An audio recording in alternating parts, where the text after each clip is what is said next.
నేరస్తుల ముఖల్ని పౌడర్ చేసేవాడిని, ప్రైవేట్ డిటెక్టివ్ని. ఏమండి ఇలా రండి. ఏ పేపర్ రైటరు?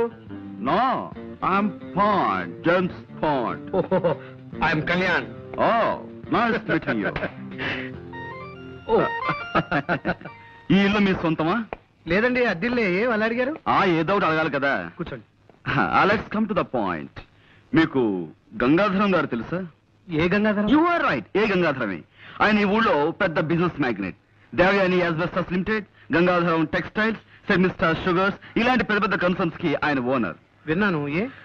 ఆయన నాకు అప్పగించిన పని మీద మీ దగ్గరికి వచ్చాను. ఏమిటి అలా డల్ గా ఉన్నారు?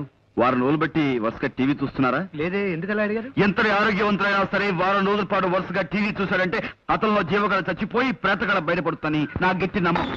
బాగుందండి. ఏమిటి ఇదే? కాదు, వీరి మాటలు. పర్వాలేదు. పుట్టేటప్పుడు మనిషికి జీవకళ, పోయేప్పుడు అదే మనిషికి ప్రేతకళ, మధ్యలో ఈ షోకులెందుకే శశికళ, నీకు కూడా వద్దు చంద్రకళ.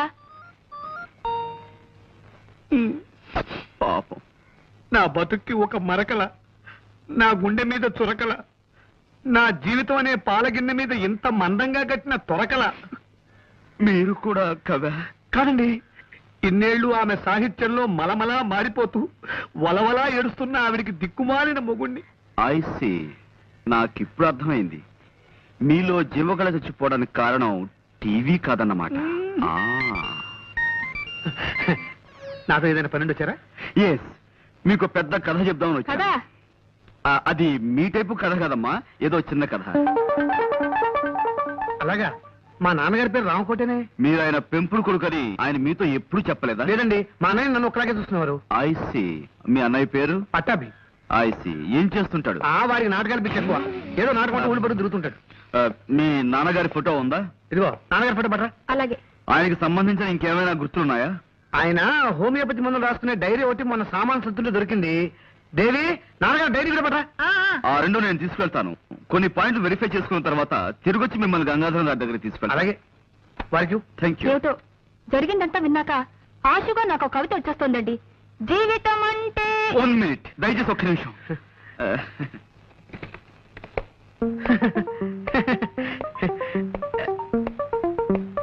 ఏ చెప్పుకోండి. ఏమిటమ్మా, నువ్వు మా ఓనర్ గారి కోడలేవే? కవితలు మానేసి కథలు మొదలెట్టావా? నేను నిజం చెప్తున్నాను, మీరు నమ్మి తీరాలి. గంగాధరం గారి కోడలు నేను. కావాలంటే ఇప్పుడే ఇంటికి ఫోన్ చేసి కనుక్కోండి. నమస్కారం అమ్మా. నమస్కారం. ఇవి నీకు తెలిసేవిటయా? పొద్దున మా ఓనర్ గారింట్లో చూశాను సార్. అయ్యగారి కోడలు గారట. ఇప్పటికైనా నమ్ముతారా? విధి నా మీద ఎంతగా పగబడుతుంది అనుకోలేదు. మీ కాఫీ కూల్ డ్రింక్స్ ఏమైనా తెప్పించమంటారా? వద్దులేండి. ఈ మధ్యన నేను కొత్త గేయం రాశాను, వినిపిస్తాను వినండి. గేయమా? వినిపించి గాయం చేయండి.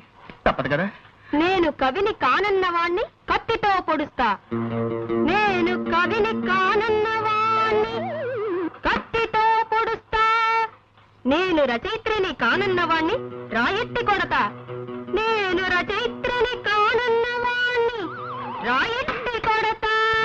ఉంది. నీ కవిత్వం వింటుంటే నా స్వేదరంధ్రాలన్నిట్లోనూ సూదులు గుచ్చుతున్నంత సంబరంగా ఉంది.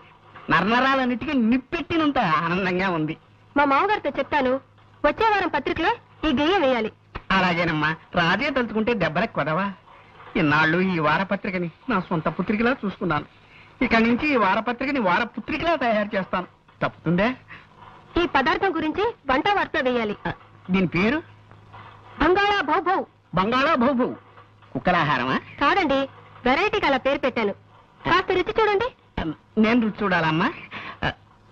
అలాగేనమ్మా. ఇదిగో కోళ్ళ గారు ఇదేదో తినమంటున్నారు. పత్రిక జాగ్రత్త. స్టేట్ బ్యాంకులో నా బ్యాలెన్స్ 320 రూపాయలు ఉందని నా భార్యతో చెప్పు. తినండి.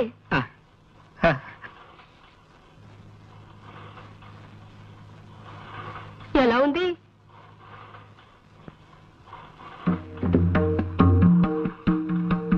అసలు తాజ్మహల్ నేను ఎందుకు కట్టించాను? అశోకుడు ఆడుకోవడానికే కదా. మరి రోనాల్డ్ రేగన్ అలా అంటాడేమిటి? అంటే టిప్పు సుల్తాన్ మాటే నిజం అవుతుందా? ఏమో మరి. మా అమ్మాయి ఝాన్సీ లక్ష్మీబాయిని, మా అబ్బాయి ఎస్వి రంగారావుని అడగాలి. ఇదిగో ఎవరక్కడ? నా ఏనుగుని రిక్షా మీద తీసుకురండి. నేను డాల్ఫిన్ హోటల్లో టిఫిన్ తిని కురుక్షేత్ర యుద్ధానికి వెళ్ళాలి. చూసావా బాబు, నా ఈ వంటకం తింటే ఎంత జ్ఞానం వస్తుందో చూసావా? నువ్వు కూడా కొంచెం తిను. నేనా?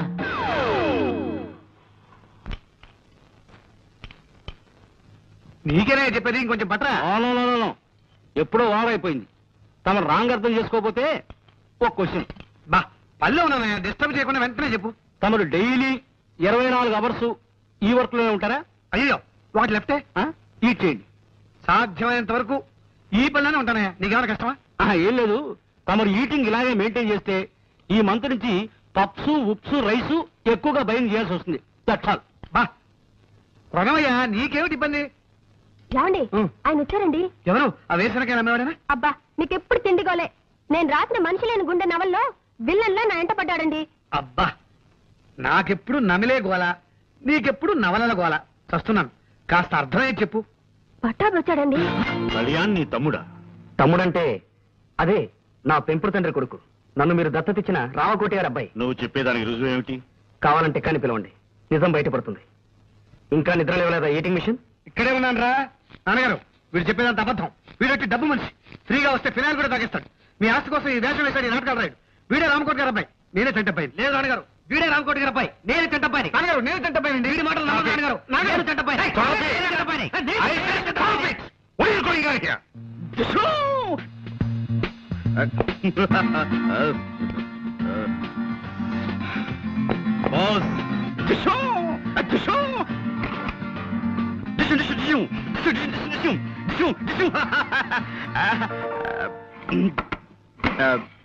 Yes. Come on. Nothing. Just regular practicing. కూర్చోండి. పర్వాలేదండి. ఆ తుపాకీ నిజమైందేనా? తుపాకీ కాదు, పిస్టల్. చూపించరా? వద్దులేండి. మా ముత్తాతగారు బ్రిటిష్ వాళ్ళ దగ్గర పోలీసుగా పనిచేసేవారట. ఓ రోజున తుపాకీ ఇంటికి తెస్తే మా తాతగారు ఏం తోచక తుపాకీ చేతిలోకి తీసుకుని కాలిస్తే వీధిలో వెళ్ళిన దొర ఒకటి చచ్చిపోయాట. దాంతో మా తాతగారిని జైల్లో పెట్టారట. అప్పుడు మా తాతగారిని వద్దు ఫ్లాష్ బ్యాక్ వద్దు. ఆపేసావా? అమ్మాయ్యా, మీరేమిటి ఇలా వచ్చారు? ఇవాళ పొద్దున్నే నేనే చంటబ్బాయినంటూ ఇంకొక అతను వచ్చాడు. ఓహో, ఏమిటి చంటాబాయనంటూ ఇంకొక అతను వచ్చాడా? నిజమే, అతని పేరు పట్టాభి. పట్టాభి అంటే కళ్యాణ్ అన్నయ్యే. అతను వచ్చాడా? అవును, ఆ ఇద్దరు అన్నదమ్ములు నా ముందే పోటాడుకున్నారు. ఏమిటో అన్నయ్య తిరిగొచ్చాడన్న ఆనందం 2 రోజులు కూడా మిగల్లేదు. ఇప్పుడు ఆ ఇద్దరిలో అన్నయ్య ఎవరన్న ప్రశ్న ఎక్కువ బాధపడుతుంది. నాన్నగారు బాధ చూడలేక మిమ్మల్ని సలహా అడుగుదామని జ్వాలను వెంట పెట్టుకొచ్చాను. డామ్ ఇట్, కేసు మరో మలుపు తిరిగిందన్నమాట. ఇప్పుడు వెల్, ఓ పని చేయండి. మీ నాన్నగారితో వాళ్ళిద్దరిని విడివిడిగా వాళ్ళ చిన్నతనపు విషయాలు ఏమైనా అడగమానండి. నిజమైన గుర్తులు చెప్పిన వ్యక్తి నిజమైన చంటబ్బాయి. That's all. తయారయ్యారా? ఈ చీర ఎక్కడ కొన్నావమ్మా? చాలా బాగుంది. మొన్న చీరల రాజు నవల పబ్లిష్ చేసిన కంపెనీ వాళ్ళు నాకు బహుమతిగా ఇచ్చారు. ఏమిటి, నీ నవల్స్ పబ్లిష్ చేసే పబ్లిషర్ ఉన్నాడా? వాడిన భగవంతుడే కాపాడాలి. పిచ్చి పిచ్చిగా మాట్లాడుకో. తయారుగా ఆస్తి కాజేద్దామని మూట ముళ్ళతో దిగినట్టున్నావు. మర్యాదగా బయటికి తెచ్చాయి. నాకేం కర్మమ్మా, ఇది మా ఆయన ఇల్లు. ఇదిగో తివాచి పాడైపోతుంది, కింద దిగా. అబ్బో తివాచి, రోజు నేను దీనికే కాళ్ళు తుడుచుకుంటాను తెలుసా? తుడుచుకుంటావు 2 రోజులు ఆగు. గంజి పెట్టిన న్యాచర్ లాగా నిన్ను పిండి ఎండ్లో ఆరేస్తాను. ఇదిగో విలన్కి నీ పేరు పెట్టి ఇప్పుడే నవలు రాస్తాను. నేను నిన్ను పాచర్ల ముట్లో కప్పెడతాను. నోర్మి, నువ్వే నోర్మి. నోర్మి అన్నానా? అమ్మా పీస్ పీస్, శాంతి. ఏమిటి లేడీస్ కాటా కుస్తీ పోటీ? Silence please. నా వర్డ్ వినండి, డోంట్ ఫైట్. ఇంతవరకు లేడీ క్యారెక్టర్ లేని డ్రామాలా నా లైఫ్ హ్యాపీగా సాగిపోయింది. ఇప్పుడు మీరు వచ్చారు, నా పని క్లోజ్. మదర్స్ ఆపండి.